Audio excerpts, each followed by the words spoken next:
فاعوذ باللہ من الشیطان الرجیم بسم اللہ الرحمن الرحیم یا ایہا الذین آمنوا ادخلوا فی السلم کافہ ولا تتبعوا خطوات الشیطان انہ لکم عدو مبین سبحان ربک رب العزت عما یصفون وسلام علی المرسلین والحمد للہ رب العالمین اللہم صلی علی سیدنا محمد وعلی آل سیدنا محمد وبارک وسلم اللہم صلی علی سیدنا محمد وعلی آل سیدنا محمد وبارک وسلم اللہم صلی علی سیدنا محمد وعلی آل سیدنا محمد وبارک وسلم۔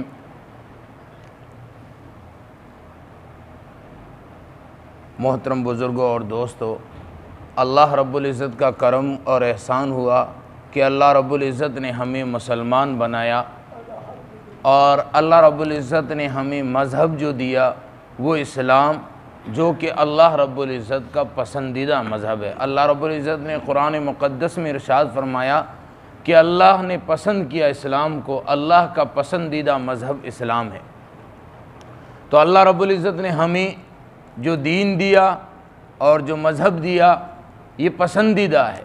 اور دوسری بات یہ ہے کہ اللہ رب العزت نے ہمیں جو دین دیا، اللہ نے ہمیں جو مذہب دیا، وہ کسی جماعت یا کسی فرد اور کسی شخصیت کے نام پر نہیں، بلکہ اللہ رب العزت نے اس نام کا انتخاب کیا، گویا کہ یہ قیامت تک رہنا ہے، اس وجہ سے اللہ رب العزت نے ایسا انتخاب کیا۔ پہلے انبیاء علیہ السلام کی قومیں انہی کی طرف منسوب تھی، جیسے یہود کی طرف یہ حضرت ابراہیم علیہ السلام کی اولاد میں سے، حضرت یعقوب علیہ السلام کی اولاد میں سے ہیں، اور حضرت یعقوب کا بعض نے نام یہی لیا ہے کہ یعقوب علیہ السلام کا ایک نام یہ بھی تھا، اور بعض نے یہ کہا کہ یعقوب علیہ السلام کا جو بڑا بیٹا تھا اس کا نام تھا۔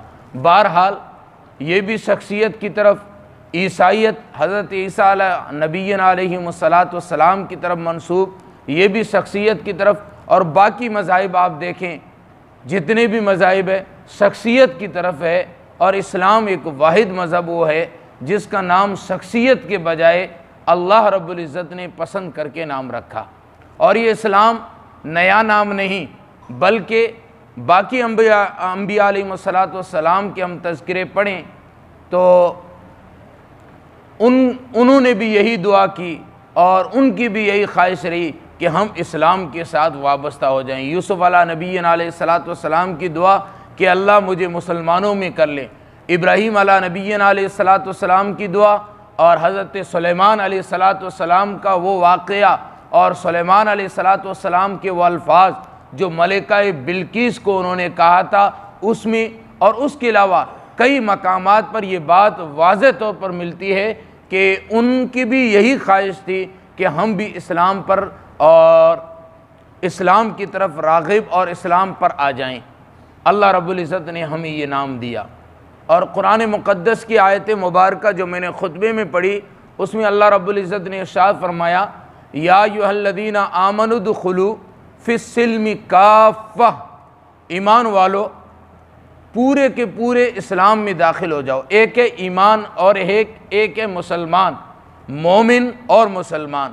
مومن کے معنی ہوتے ہیں کہ مان لینا، اور اسلام اور مسلمان کے معنی ہوتے ہیں جو مان لیا ہے اس کو کر گزرنا۔ تو اللہ رب العزت نے ارشاد فرمایا اے ماننے والو، اے ایمان والو، ادخلوا فی السلم کافہ، پورے کے پورے اسلام میں داخل ہو جاؤ۔ آگے فرمایا وَلَا تَتَّبِعُوا خُطُوَاتِ الشَّيْطَانِ إِنَّهُ لَكُمْ عَدُوٌّ مُبِينٌ، شیطان کی پیروی نہ کرو، وہ تمہارا کھلا دشمن ہے۔ جیسے کہتے ہیں کہ خاندانی ان سے ہماری دشمنی ہے، تو شیطان سے ہماری خاندانی دشمنی ہے۔ سب سے پہلے حضرت آدم علیہ نبینا علیہ السلام جو تمام انسانیت کے والد محترم ہیں، تو شیطان کی دشمنی حضرت آدم علیہ السلام سے شروع ہوئی ہے۔ تو گویا کہ یہ شیطان ہمارا خاندانی دشمن ہے۔ اس آیت کا شان نزول مفسرین لکھتے ہیں کہ حضرت عبداللہ بن سلام یہ یہود کے بہت بڑے عالم تھے، جب اسلام میں داخل ہوئے تو انہوں نے خواہش ظاہر کی، اللہ کے رسول ہم توریت کی تلاوت بھی کریں، اور ہماری خواہش یہ ہے کہ ہفتے والے دن جس دن ہمیں منع کیا گیا تھا مچھلی پکڑنے سے تو ہم یہ بھی کریں، اور اونٹنی کا دودھ اور اونٹ کا گوشت ان سے بھی ہم پرہیز کریں۔ تو اللہ رب العزت نے قرآن مقدس کی آیت اتاری کہ اگر تم آئے ہو اسلام میں پھر پورا آنا پڑے گا، یہ نہیں کہ آدھا ادھر اور آدھا ادھر، یہ نہیں چلے گا، بلکہ پورا کا پورا آنا پڑے گا۔ یا ایھا الذین آمنوا ادخلوا فی السلم کافہ، پورے کے پورے اسلام میں داخل ہو جاؤ۔ تو دوستو یہ آیت مبارکہ ہمیں یہ پیغام دیتی ہے کہ ہم جب اسلام میں داخل ہو چکے ہیں، جب ہم نے مان لیا ہے تو اب پورا کا پورا ماننا پڑے گا۔ جو نہیں مانتا شریعت کا حکم اس پر عائد نہیں ہوتا۔ نبی پاک صلی اللہ علیہ وسلم کی حیثیت داعی کی بھی ہے اور معلم کی بھی ہے۔ نبی پاک صلی اللہ علیہ وسلم کی داعی کی حیثیت تمام عالم کے لیے ہے، اور معلم کی حیثیت جو ہے وہ امت اجابت، یعنی جو مسلمان ہو چکے ہیں، جنہوں نے دعوت کو قبول کر لیا ہے، ان کے لیے نبی پاک صلی اللہ علیہ وسلم کی ذات اقدس معلم کی حیثیت رکھتی ہے۔ یعنی امت دو طرح کی ہے، ایک ہے امت اجابت اور ایک ہے امت دعوت۔ امت دعوت وہ ہے جنہوں نے اسلام قبول نہیں کیا ہے، ایمان نہیں لائے، ان کے لیے نبی داعی ہیں، اور جو ایمان لا چکے ہیں ان کے لیے نبی داعی بھی ہے، اور نبی پاک صلی اللہ علیہ وسلم کی ذات ان کے لیے معلم بھی ہے۔ لَقَدْ كَانَ لَكُمْ فِي رَسُولِ اللَّهِ أُسْوَةٌ حَسَنَةٌ، ہم نے محبوب صلی اللہ علیہ وآلہ وسلم کی زندگی کو، محبوب صلی اللہ علیہ وسلم کے چلنے کو، بیٹھنے کو، اٹھنے کو، محبوب صلی اللہ علیہ وسلم کے سارے کاموں کو ہم نے مسلمانوں کے لیے اسوہ حسنہ بنا لیا ہے۔ تو ہمارے لیے یہ اسوہ حسنہ ہے۔ جب ہم داخل ہو چکے ہیں اسلام میں، اپنے آپ کو مسلمان کہتے ہیں تو مسلمان پورے بن کے دکھائیں۔ کسی نے کہا نا کہ دو رنگی چھوڑ دے یک رنگ ہو جا، دو رنگی چھوڑ دے یک رنگ ہو جا، یا سراسر موم ہو جا یا پھر سنگ ہو جا۔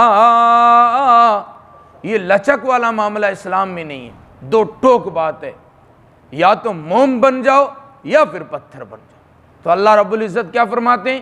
یا ایھا الذین آمنوا ادخلوا، اے ایمان والو اسلام میں پورے کے پورے داخل ہو جاؤ۔ کیا مطلب؟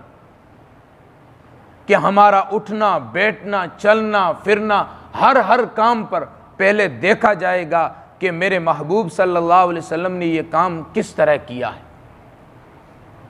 اللہ ہمیں سنتوں سے پیار دلا رہا ہے۔ اس آیت مبارکہ کے ذریعے اللہ رب العزت ہمیں سنتوں سے انس کروا رہا ہے کہ محبوب کی سنتوں کو اپناؤ۔ یہ نہیں کہ بس کلمہ پڑھ لیا ہے گوشت کھانے کے مسلمان ہیں، نہیں، پھر نماز کی بھی پابندی۔ صحابہ رضوان اللہ علیہ مجمعین کا وہ دور، مبارک دور، خیر القرون کا جسے زمانہ کہا گیا، وہ ایسا مبارک دور اور ایسا مبارک زمانہ تھا کہ مسلمان تو مسلمان، منافق کی بھی ہمت نہیں ہوتی تھی کہ نماز کو بغیر جماعت کے پڑھ لیں۔ آج ہماری نمازیں دیکھیں، آج ہم خود کو دیکھیں۔ میں اکثر یہ بات کہا کرتا ہوں کہ آج ہم مسلمان اپنے آپ کو نہیں دیکھتے ہیں، دوسروں کو دیکھتے ہیں، فلاں نے ایسا کیوں کیا، فلاں یوں کیوں کر رہا ہے، فلاں کیوں کر رہا ہے۔ یہ چیز سے ہم ہٹ کے خود پہ آ جائیں۔ اگر ہم اچھے، ساری دنیا اچھی۔ اگر ہماری اندر کی چیز بن چکی ہے تو ہمارے لیے سب کچھ بن چکا ہے۔ کہتے ہیں کہ ایک آدمی نیا مسلمان ہوا وہ مسجد میں آتا اور نماز پڑھ کے چل جاتا۔ ایک دن وہ امام صاحب سے جا کے کہنے لگا، امام صاحب آج کے بعد میں مسجد نہیں آؤں گا۔ پوچھا کیوں؟ کہا یار مسجد میں لوگ کوئی سوتا رہتا ہے، کوئی باتیں کرتے رہتے ہیں، دنیا کی گپیں لگاتے رہتے ہیں، میں مسجد میں نہیں آنا۔ تو امام صاحب نے کہا بھائی ٹھیک ہے، آپ ایک میرا کام کر لیں۔ اس کو پانی کا جگ یا پانی کا مٹکا وغیرہ کچھ بھر کے دیا کہ بھائی یہ مٹکا، اور ایک چکر لگانا ہے مسجد کا، اور پانی کی ایک بوند نیچے نہیں گرنی ہے۔ اس نے کہا ٹھیک ہے، یہ کون سا مشکل ہے۔ اس نے ایک چکر لگایا، چکر لگا کے واپس آئے، کہا کہ بھائی کیا ہوا؟ اس اللہ والے نے پوچھا تو کہا کہ میں لے کے آ گیا، یہ میں نے گرایا بھی نہیں۔ کہا لوگ مسجد میں کیا کر رہے تھے؟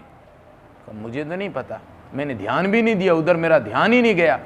تو انہوں نے کہا کہ جب ہم اپنے اوپر دھیان دیں گے لوگوں پر ہمارا دھیان ہٹ جائے گا، تو اس لیے ہم اپنی اصلاح کی فکر پہلے کریں اور پھر امت کی اصلاح کی فکر۔ اس لیے مولانا الیاس دہلوی رحمۃ اللہ علیہ فرمایا کرتے تھے کہ جب ہم نے امت پر ایک کن محنت کرنی ہو، اس سے پہلے ہم اپنے اوپر ایک من محنت کر لیں۔ تو اللہ کیا فرماتے ہیں؟ یا ایھا الذین آمنوا ادخلوا فی السلم کافہ، اسلام مومنو اسلام میں پورے کے پورے داخل ہو جاؤ، نبی پاک صلی اللہ علیہ وسلم کی سنتوں کو مکمل طور پر اپنانے والے بن جاؤ۔ جب یہ چیز ہمارے اندر آ جائے گی کہ ہم نبی کی ہر سنت کو اپنانے والے بنیں گے، تو ہماری خود کی اصلاح ہو جائے گی۔ جب خود کی اصلاح ہوگی، اندر کی چیز دل جب بن جائے گا، پھر کیفیت ہی الگ ہوگی۔ ہمارے اکابرین اتنے بڑے ہونے کے باوجود وہ اپنی فکر کیا کرتے تھے۔ آپ بیتی حضرت شیخ الحدیث مولانا زکریا رحمۃ اللہ علیہ، اس کے اندر لکھا ہوا ہے کہ حضرت ایک بار بیٹھے ہوئے تھے اپنے کچے گھر کے اندر، گھر کا نام تو کچا ہے لیکن ہزاروں لوگ وہاں سے پکے ہوئے۔ تو حضرت کے گھر میں ایک انار کا پیڑ ہوا کرتا تھا، تو سردی کا جب موسم آتا ہے پتے جھڑ جاتے ہیں، پتے جھڑ گئے، پھول جھڑ گئے، ایک بلبل آئی اور اس پہ آ کے بیٹھی پیڑ پہ اور ادھر ادھر دیکھنے لگی۔ حضرت کتاب کا مطالعہ کرتے ہوئے اس پہ نظر پڑی، حضرت سمجھ گئے کہ یہ کیا چاہتی ہے۔ حضرت نے اس وقت اس کو مخاطب کر کے ایک شعر کہا، فرمایا کہ اے اندلیب آہ مل کے آہو زاریاں کریں،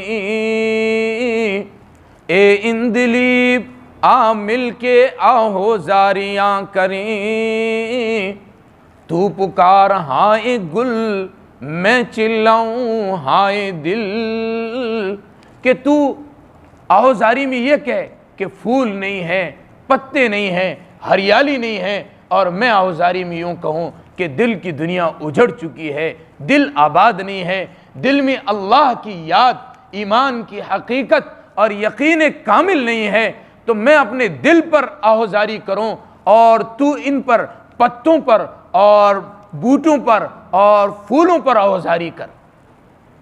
ان لوگوں کو اپنی فکر تھی اور ہر مرحلے پر اپنی ہی فکر اور یہی سوچ ان کی رہا کرتی تھی۔ آگے اللہ رب العزت نے اس سے آگے ارشاد فرمایا، ان الشیطان للانسان عدو مبین،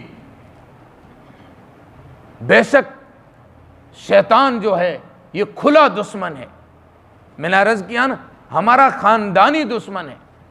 شیطان ہر وقت ہمارے پیچھے لگا ہوا ہے کہ کس طرح اس کا ایمان ہڑپ لوں اور موت کے وقت یہ بغیر کلمے کے، بغیر ایمان کے دنیا سے چلا جائے۔ اور شیطان ہر بندے کے ساتھ، اور پھر وہ اپنی چالیں بھی اس طرح گھماتا ہے کہ بڑے سے بڑے کو پھنسا دیتا ہے۔ کہتے ہیں کہ بنی اسرائیل کے اندر ایک علاقے میں ایک صوفی رہا کرتے تھے جس کا نام تھا بلعم بن باعور۔ بہت بڑے اللہ والے تھے اور مستجاب الدعوات تھے۔ اللہ کا نام اسم اعظم وہ جانتے تھے، جس کے لیے بھی دعا کرتے اللہ رب العزت ان کی دعا کو قبول کر لیتے، اور کسی کے لیے بد دعا کرنی ہوتی یہ استخارہ کرتے، اور اللہ رب العزت ان کو خواب کے ذریعے سے بتاتا اور پھر یہ بد دعا کرتے۔ جب موسیٰ علیہ السلام قوم جبارین کی طرف جب گئے تو یہ سارے کے سارے لوگ اکٹھا ہو کے اس کے پاس گئے، کہا کہ موسیٰ علیہ السلام غصے کے بہت تیز ہے، جلالی ہے، اتنا سارا لشکر لے کے آئے ہیں اور ہم سب کو ختم کرنا چاہتے ہیں، اور یہاں پہ بنی اسرائیل کو اپنے ساتھ والوں کو بسانا چاہتے ہیں، آپ موسیٰ علیہ السلام کے لیے اور قوم کے لیے بد دعا کر لیں۔ ان نے منع کر دیا کہ وہ اللہ کے نبی ہیں، اور جدھر اللہ کا نبی ہوتا ہے حق بھی ادھر ہوتا ہے، فرشتے بھی ادھر ہوتے ہیں، میں نہیں کر سکتا۔ لوگوں نے بہت کوششیں کی، منع کر دیا اس نے۔ آخر کار لوگوں نے اس کو بہت سارا ہدیہ دیا، رشوت دی، اس نے رشوت تو لے لی، اس سے کہا کہ اب بد دعا کریں، اس نے کہا نہیں۔ پھر اس کی بیوی اسے کہتی ہے کہ جب تم نے پیسہ لے لیا اب تو کرنی پڑے گی، یعنی شیطان بیوی کی شکل میں آیا اور یوں کر کے اس کو گمراہ کر دیا، اور اس نے بد دعا کرنے کے لیے تیار ہو گیا۔ اور جب یہ پہاڑ کے اوپر چڑھنے لگا، خچر بار بار بیٹھ جاتا ہے، پھر یہ خچر کو اٹھاتا، پھر بیٹھ جاتا ہے، اس طرح بار بار خچر بیٹھ جاتا ہے۔ آخر کار اس نے خچر کو مارنا شروع کیا، اللہ رب العزت نے خچر کو گویائی دی، اس نے بولنا شروع کیا، اس نے کہا کہ موسیٰ علیہ السلام کے خلاف تو بد دعا کرنے چلا ہے، سوچ تو صحیح کچھ۔ یہ اوپر گیا، کسی کی نہیں مانی، یہ بد دعا کرنی شروع ہوئی۔ اللہ رب العزت نے اس کی زبان سے وہ الفاظ شروع کروا دیے جو کہ جنہوں نے بھیجا تھا ان کے خلاف ہی بد دعا کر بیٹھے۔ لوگ پھر اکٹھا ہو گئے کہ بھائی کیا کر رہے ہو؟ کہا کہ میرے بس میں نہیں ہے، یہاں تک کہ اس کی زبان باہر نکل گئی، سینے تک آ گئی۔ اور موسیٰ علیہ السلام نے بعد میں ان کے لیے بد دعا کی، اللہ رب العزت نے ان سے جو معرفت تھی، ولایت تھی، اللہ نے سب کچھ چھین لیا۔ اس واقعے نے ایمان والوں کی نیندوں کو اڑا رکھا ہے کہ وہ بھی اللہ والا تھا جس نے کئی سالوں تک اللہ کی عبادت کی تھی، مستجاب الدعوات تھا۔ جب شیطان اس کے پیچھے پڑا تو اتنے بڑے ولی کو گمراہ کر دیا اور وقت کے نبی کے سامنے لا کے اس کو کھڑا کر دیا، اور اس کی ولایت، اس کا کشف، اس کی کرامتیں سب کی سب اللہ رب العزت نے چھین لی۔ اس واقعے نے علماء کی اور اس واقعے نے مومنین کی نیند کو اڑا رکھا ہے۔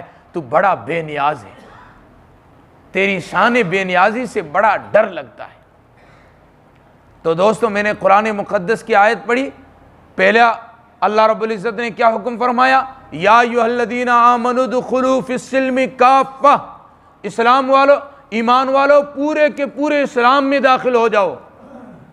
جب مومن کہلائے ہو، ایمان قبول کیا ہے، تو نبی کی سنت داڑھی رکھنی پڑے گی، نبی کی جو سنتیں ہیں وہ اپنانی پڑے گی، چاہے وہ موت یا غمی کے موقع پر ہو، چاہے وہ شادی کے موقع پر ہو، چاہے کسی بھی مرحلے پر ہو۔ اگر آپ غریب ہیں تب بھی وہ چیزیں ماننی پڑے گی، اگر آپ مالدار ہیں تب بھی وہ چیزیں ماننی پڑے گی۔ کیوں کہ جب ایمان لا چکے ہو، ایمان والوں کو خطاب ہے، جو ایمان نہیں لائے ان کو اللہ کی طرف سے کوئی خطاب نہیں، جو ایمان لا چکے ہیں ان کو پورا کا پورا اسلام میں داخل ہونا پڑے گا۔ یا ایھا الذین آمنوا ادخلوا فی السلم کافہ۔